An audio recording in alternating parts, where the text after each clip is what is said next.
From 12 News, this is Newsmakers. Theaters are a magnet drawing people downtown, and those audience members are often patrons at restaurants. But for more than a year, the Providence Performing Arts Center, affectionately known as PPAC, has been shuttered due to the pandemic. When will the stage lights once again shine bright at the historic theater? And how has PPAC been able to weather the storm? Welcome to Newsmakers. I'm Tim White alongside 12 News politics editor Ted Nesi, and our guest this week to talk about the future of the performing arts in Rhode Island is the president and CEO of PPAC, Lynn Singleton. Lynn, it's good to have you back in the studio. Good morning, Tim, Ted. Basic question, when will the curtain rise again? Well, actually, the building, the administrative part of the building, we never closed. We still... I think you know the question, though, Lynn. When will shows return? When can people... I would think, because we're presently doing like dance recitals and small things within the confines of capacity restrictions, but I would think the major shows, which you're referring to, will be like mid to late fall. Mid to late fall. Mid to late fall, which is, if you think about it, of course we all kind of lost track of time with this intramural, is 6 months away. So if we reflect where we were 6 months ago, imagine where we can be in 6 more months. Right. Well, I got to ask you, we're taping this on a Friday, and PPAC is announcing its 21-22 season on Tuesday. Can you give us any hints? Oh, PJ would kill me. Come on. What's the That's first? my market. What's the first show? That's my marketing director. She'd kill me. All right. It's big. It's big. It's big. You always say that. Always a showman, right? Exactly. It's going to be big. Now, your timing there, Lynn's, a little later than what the announcement we just saw in California, where it looks like they're going to do full house performances in mid-June. Is there a reason you think it'll be a little more conservative on this coast? Probably because we're not recalling our governor, you think? You said it, not me. No, I think that's, we're thrilled to see that. Just not being an East Coast guy, it seems a tad aggressive.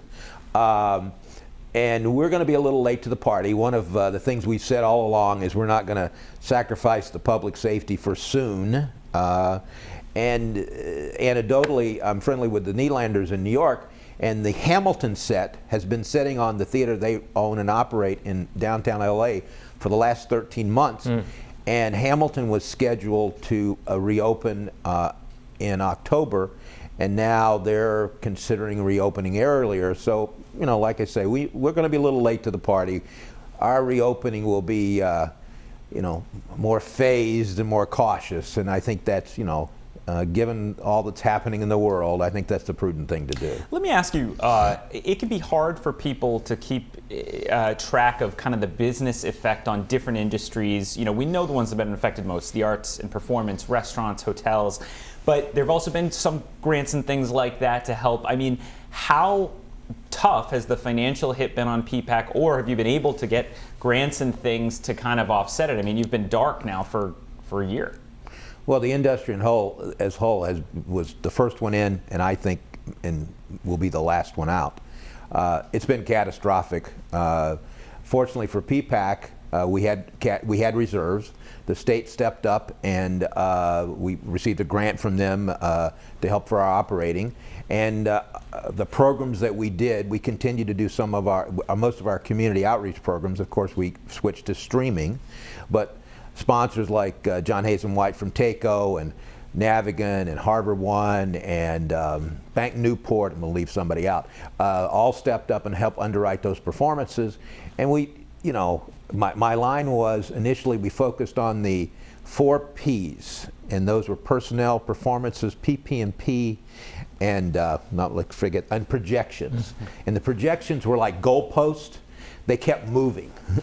Then one day they were this, and one day they were that. But I mean, we made like all of our colleagues, we made significant cuts. Initially in midsummer, we either furloughed, lay off, or work shared 2/3 of the staff. So it's an enormous burden. I mean, and so the people who work at PPAC, or the actors who come through and everything, have those folks obviously just spent the whole year, collecting and just waiting for things to reopen? Especially the artistic people, because they're their skills are not as transferable. If you lay off a digital marketing person, very likely they can go find another job, or an accountant. I mean, we're in an administrative more body, or those type of their skills are transferable in their other jobs, especially now as the economy started to come back in other places. Ted mentioned grants, and one I want to talk about is the Shuttered Venue Operators Grant. This is a program by the Small Business Administration, and they provide loans to help theaters continue to weather the storm. And I want to bring up a website because I went to the portal this morning and found this on the screen. I don't know if viewers can see it at the bottom, but it's not good. It says, due to technical difficulties, SBA has temporarily suspended the application portal. SBA is working closely, and they'll get it back up as soon as possible. An inauspicious start, to say the least. Was PPAC able to apply for a grant, or did you run into this too?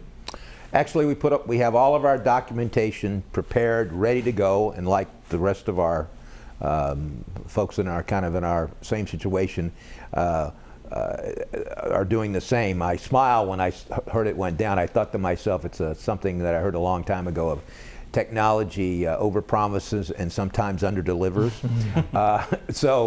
And these things do happen, as we all know. So I'm sure, and I will congratulate and thank heartily Senator Reid for helping, and the rest of the congressional delegation for helping get the bill passed. And Mark Hayward from the local SBA office has been nothing but helpful, and immediately reached out, said there was a problem, they're going to fix it. My feeling is, okay, take your time, fix it, and do it right, so we don't have another, hiccup. So the cap on that grant is $10 million, correct? Is that enough for PPAC? Are you going to apply for the full $10 million grant? Well, the way it works is, and it's a little like Hunger Games. The way it works is, you can apply and you're eligible in tranches of money, and you have to justify how you're going to spend that money, because if you don't spend it in the categories you say you're going to spend it for, you give it back. You don't get to keep it. So it's not like being frugal is going to help you. So we put together a budget. I can't remember exactly what the number was, but things in it like we're going to put an eyes-on filtering system in the building that costs probably $250,000. A lot of money, but we'll put that in, and then then our life, when I say our first big shows will be in October, well, you can't wait to bring all your staff back to October. You have to ramp up, because the theater business is, you live in the future tense. So, and you're going to incur expenses which you have no revenue, or little if any revenue, to put against it. So we put the staff in. Fortunately, they fund depreciation. So all the things, we had no facility fee this year to do capital items with. So with them funding depreciation, we'll be able to go and do, pay off the balance of what we did on the front of the building. I mean, so it's my analogy is, it's the Marshall Plan, showing my age, it's the Marshall Plan for the theater industry. And Billy Brackett yesterday from the Stagehand Union had an even better analogy. He said it was kind of like the paddles that, when they wheel you in the operating room and your heart stops and they put them down and say clear. That's exactly what it's going to do. Very dramatic analogy. Yeah. Lynn, you actually work, there's a subsidiary of PPAC that manages other venues in other parts of the country, and you also obviously are in contact constantly with other folks in the arts and live performance world. How much permanent damage do you think has been sustained by the crisis of the last year? And how much do you think, when vaccinations are enough, when the restrictions are lifted, boom, you snap back to kind of where you would have been in March of last year? That's the $64,000 question. How fast will people come back? I don't have the answer to that. I know they want to come back. I can see now that people are starting to travel. I mean, they want to, they want to travel places. I think the fall may be a little bumpy. That's another reason for the Shuttered Venues money. I think we may do, as I always say, we're the last person that gets paid. So I think some shows we may book may not achieve the financial results. So we've got, a parachute. I don't actually know that. I do think it will take a while for people, including myself, to be comfortable to be sitting next to somebody. Of course, a lot of that will be market and show dependent. We are all, speaking of being in other places, we are already doing shows in Lee County, Fort Myers, Florida. and we can do it at full capacity. Under being cautious, we're doing shows at half capacity instead of 1,800 seats, 900 seats, and they're selling out. But that's So yeah, when you think about October, and I know it's all contingent, but do you imagine trying to do a full house, off the top? Do you think like every other seat is the kind of thing you might be doing at that point? The Broadway business plan does not work unless we can open at 100% capacity. Can you screen for people who may have been or who are vaccinated or not vaccinated? Is that on the table, that discussion, to ask people or even require it, Lynn? The soundbite I heard the other day, which I kind of like, was, and this is happening in the Foxwood Casino, did 4 sold-out shows of Dave Chappelle at 4,000 seats a show. And their thing, the statement was made, it was all about MTV. It was masking, testing, and vaccination.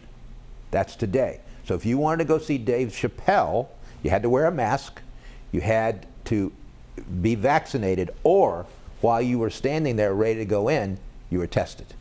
Rapid testing. Rapid test. Now that's. Are you going to implement that? Well, 6 months from now, will that be needed? Okay. The one thing we've discussed, and this is not an oh by the way, all the touring shows have contractually have started to obligate all the buildings that for them to play your building and for you to sign that contract, everybody they come in contact with in that building has to be vaccinated. Interesting. That's in the contracts now for the shows. Wow. And the discussion internally at PPAC, and I have met no resistance to this and have support of our chairman, is that when you come to PPAC, anybody you encounter, be it a part-time employee, a full-time employee, or a volunteer usher, will have been fully vaccinated. Now that's because what we have to do is we have to give people comfort, and we have to give people peace of mind. You mentioned Broadway, and this is something I was talking to one of your staff members actually a little about how you guys are thinking this through, and she said, don't forget that we are downstream from the Broadway openings. So the shows that are hits on Broadway this season might next season or the season after, the national tour might be coming to PPAC and the buzz from the Broadway version there. And of course, no new Broadway shows have been opening because of things being shuttered. How is that going to affect the pipeline of shows you're booking? As you said, you're in the future. You're always talking about you're booking 3 years away. Well, fortunately for us, we open a lot of shows. So what will come out because of our tax credit, which the state enabled us to have a number of years ago, which saddles up against the film tax credit. And so people are always, new shows are always interested in opening here. So that helps us, gives us a leg up. And the way the Broadway artistic world worked, about the time the shows in late April, March, April of when it would have been last year, they stopped. So everything got frozen. So now they're going to pick all those shows up and they're going to put those down presently in New York. One of the shows that we are scheduled to do, hopefully this year, Ain't Too Proud to Beg, which is the life story of the Temptations, is reopening and is this fall in New York, and has already got tickets on sale. Jagged Little Pill, the same thing. Six, which is the story of the wives of Henry the VII to the VIII. So there is product, but you're right. There's going to be, and New York is, they're in a very difficult place because 65% of the tickets bought in New York for Broadway shows do not have New York zip codes or the carriage around them, and 50% of the tickets for Broadway shows in New York are bought in the last 10 days. Mm-hmm. So it's a different business model than we have. Lynn, we have to go to break, but I do want to ask you one last question. I wonder when the first show returns, the lights go up, the curtain goes up, I imagine you're going to be there. What's that moment going to be like for you? Very rewarding, not only for myself, but for our staff. One of the things that I would say to the staff there, because you're always dealing with what's in front of you, so my job is to kind of look at the horizon, and keep, because it's been a tough slog, and that low-grade depression everybody has, because everybody is having their own pandemic, you know, given they got kids, all that type of thing. It'll be very rewarding, and you know, I don't know actually. It'll be interesting for everybody including the performers. Right. If you think about that, so hopefully it'll happen sooner rather than later, though. Lynn Singleton, President, CEO of PPAC, thanks so much for joining us on the program. When we come back, a major bust in unemployment fraud in Rhode Island, plus what you need to know from the weekend news. Stay with us. You're watching Newsmakers.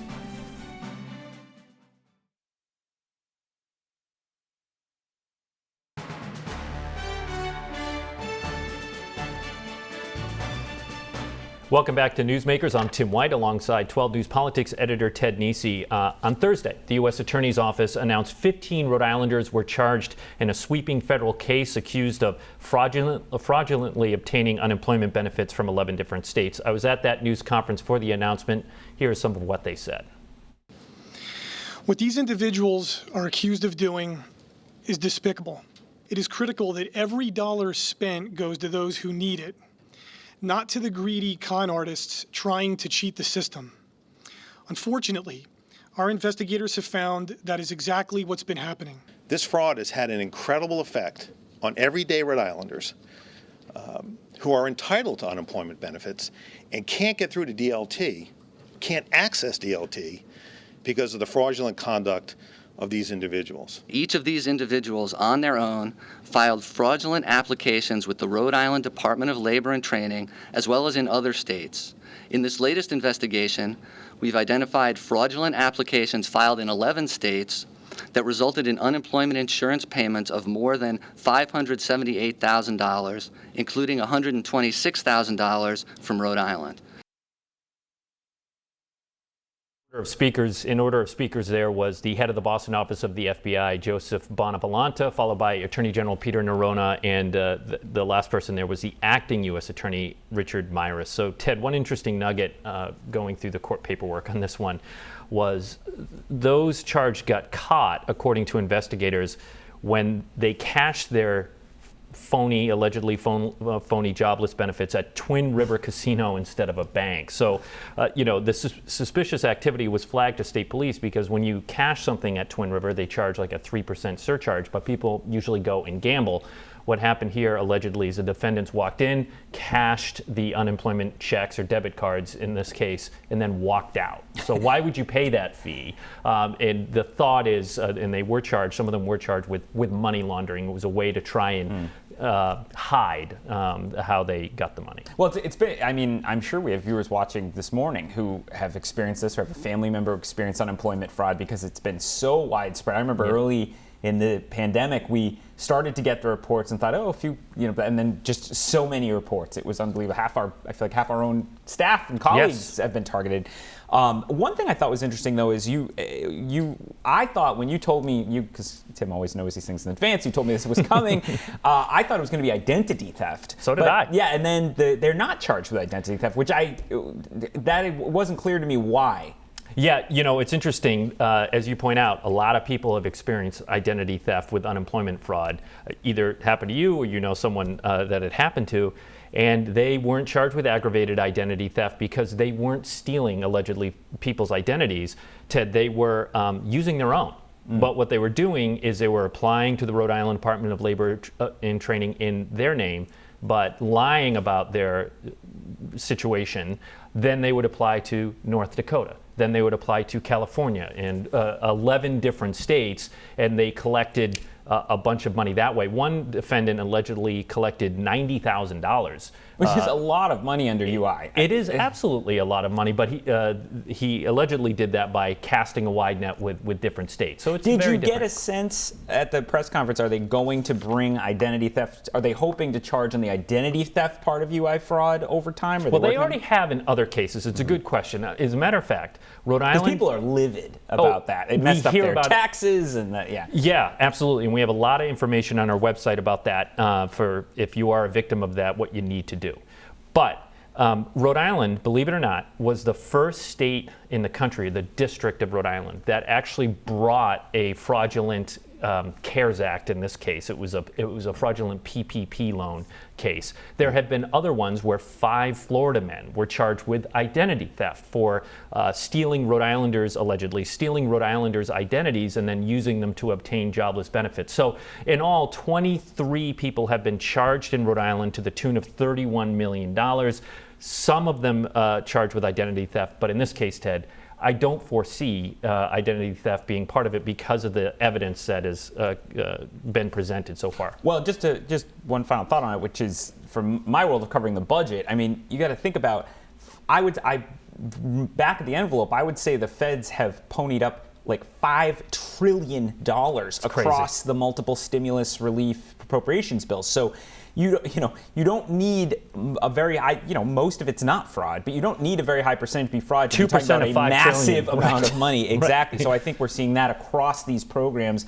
And it'll be interesting to see what the final tallies are for how much they think was fraudulent. Yeah, it's a big thing nationally that they're tracking. Let's shift gears. The climate bill felt like a really big story this week. For people at home that weren't following it closely, Ted, unpack the climate bill. What is it? What would it do? Yeah, I'd say this is probably the biggest state law that has passed this year. It's not a law yet, but Governor McKee has said he would sign it. So it's a very aggressive updating of the Resilient Rhode Island Act from 2014, and it mandates that Rhode Island cut its carbon emissions its greenhouse gas emissions, I should say, to net zero by 2050. So over the next 30 years. Environmentalists are thrilled. They say this puts teeth into those restrictions to wean Rhode Island off of fossil fuels. Massachusetts just put in place a similarly tough law with teeth. But that is also why opponents, I think, were so concerned about it, because they say, well, if we have to get to net zero, what is going to be mandated? How much electrification are we talking about? Right. What are the costs? Exactly. Is that going to be on businesses and households? And, it's hard not to think there'll be costs. You see, Massachusetts, there's a good story in the Globe this week about them already trying to think about, well, then should we be upgrading the gas lines? Because then are we putting ratepayer money, good money after bad, because we're going to update, why do the them, infrastructure and then quickly say you can't use them anymore. So there's a lot of policy questions that are going to flow out of this, and I think that's why you saw Governor McKee kind of wavering, but there was a lot of pressure on him within the Democratic Party to stay in line on the climate bill. Well, there's a lot of policy questions, but also a lot of political questions. I mean, it shed new light on politics at the State House, right? Especially with a new governor, a new speaker, and as you have pointed out in the show many times, a Senate that has shifted left a little bit. There was an act on climate bill. There have been climate bills previously, and they, when Nick Mattiello was speaker, he's more conservative. He bottled those up. Dominic Ruggiero was not pushing those. You now have like a labor environmental coalition that was advancing this together. But yeah, I think it's, the governor, clearly this was one of the first times he had to choose between his kind of moderate, business-friendly, I'm not as left as the others, and the pressure to stay in line Democratic Party, and in the end he went along with the party, I think probably partly thinking about next year's primary. Mm-hmm. Speaker Shekarchi, he got the bill through, but he lost quite a few Democrats on the final vote, including some of his committee chairs. I was just going to say that. And that can undermine... What does that say? Well, people to understand it's a reminder, first of all, that just as Nick Mattiello would lose Democrats who were more center and left, who felt he was too conservative, well, you're just flipping it around, right? Not to say that Joe Shekarchi is necessarily a wild-eyed, far-left progressive or anything, but he's certainly advancing more liberal legislation than Mattiello did. Well, he's going to lose folks on the right and some in the center. And it's also, I've seen before now, I've covered a couple of House speakers, and they have to be careful. The more they allow defections and there's no consequences for those defectors, the more they're going to lose control of the House. And while that might seem good on the one hand from a democracy standpoint and the lawmakers being independent, it certainly makes it harder for a Speaker of the House to kind of corral everybody. And then, of course, the Senate, you just see, all those progressive wins last year have had a huge effect on the Senate already and how the leadership is doing there. So it's an interesting moment. I think we're gonna remember this as a time we really start to see what these changes are. All right, minute left. Something you've been tracking closely, and that's more discussion on how Rhode Island will spend the money from the latest round of relief from President Biden's American Rescue Plan Act. We're hearing a little bit more about that. Yeah, we're starting to see how people are going to look at, again, talking about all the money coming in like we were in the fraud discussion. So the Rhode Island Foundation, which of course is an underwriter of this program, we should disclose, announced they're going to work with RIPEC and the Economic Progress Institute. they've put together a 15-member panel. Over the next 6 months, they want to try to come up with recommendations to state leaders about how to spend that money, and to get input from the public. There's actually an email address you can send it to. And then also, we saw Providence, our Steph Machado, keeping a good eye on the budget, noticed 6 new jobs being added in Providence just to manage the Biden relief money coming, including a director of PVD recovery. So, I think it's really important. I've said it before in the show. Everyone keep a close eye on this, not just at the state level, but at the local level. That's one thing I got from your report. 30 seconds, Ted. One thing I got from your report was everyone you talked to, well, not everyone, but the folks that are kind of watching this urge the public to get involved. Yeah, I mean, people feel often that their voices aren't heard, but legislators, elected officials, they do listen to the public. Yes. And public pressure is often what causes a good decision versus a bad decision. So people should pay attention. This is a lot of money. All right, we didn't get to Eleanor Slater Hospital. Our colleague Eli Sherman has done some great reporting on that. A lot going on. Check that out on WPRI.com. For Ted Nesi, I'm Tim White. We'll see you next week on Newsmakers.